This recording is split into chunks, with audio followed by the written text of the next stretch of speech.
Yung unang secured and unsecured.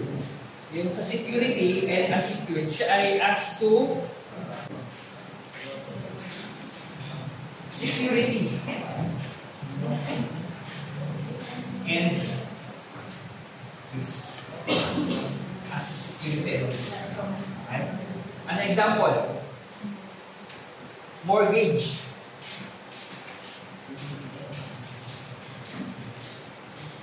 Mortgage. Ano yan? Sabi niya, ang mortgage bonds daw ay secured na bill. Tandaan yan. Ang mortgage bonds ay secured daw na mortgage on real properties. Ano ba ang real properties? Sa loob. Obligor. Ha? Immovable. Immovable properties. Like land. Yung building. Okay? Pag yun daw yung nakasecure, mortgage bonds daw sa. Okay? Pag real properties. Okay? Next. Collateral. Trust.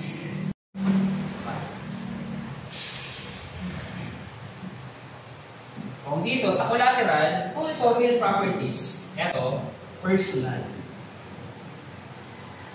Personal properties. Okay. Ano ba pag personal properties sa obligor? Movable. Okay. Kotse. Okay. Ito pigment na movable. Okay. Personal. Or, nakalagay dito definition niya, shares. Or bonds na. Eh di ba ang shares ay transferable? Movable siya. Movable. Ayan. Isang example pa ng personal property. Okay. Shares. Kasi transferable ang shares. Okay. Next. Debenture.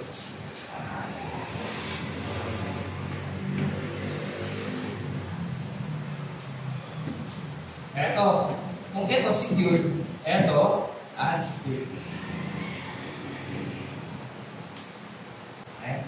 Wala daw naka-collateral na kahit ano.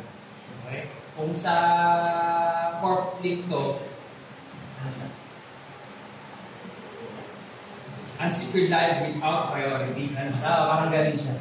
Okay, debenture. From the word itself, hindi daw secured yan. Kaya debenture yan. Okay?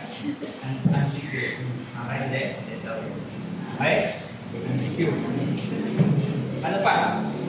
Isama natin yung nasa baba lang. Yung isa, yung junk. Junk funds. Nasa baba. Okay. Ano sabi niya ng junk? Siya ay high risk, high yield.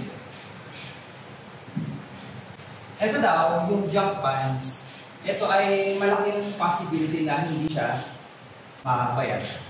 Okay? Yung may utang na entity ay bagsak. Ano ito sabihin? Super bankrupt. Wala siyang mabayad. Okay? So pag ganun yung bonds, mataas yung risk. Di ba sabi sa investment, the higher the risk, the higher the return. Ano? Lahat ng mga bonds na mataas yung risk. High yield yan. High yield. So, kung ikaw ay isang aggressive na investor, yan ang piliin mo. Kaso nga lang, ano mangyari? Baka hindi mabayaran nung issuer. Hindi, ano nangyari? Walang interest na makukuha yung holder. Walang kikitain.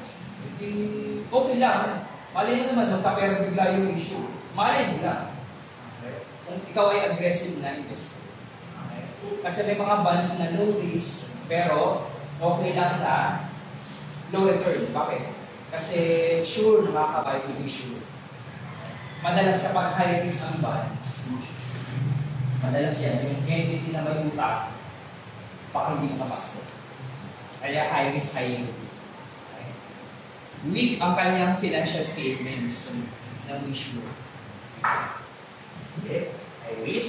high yield.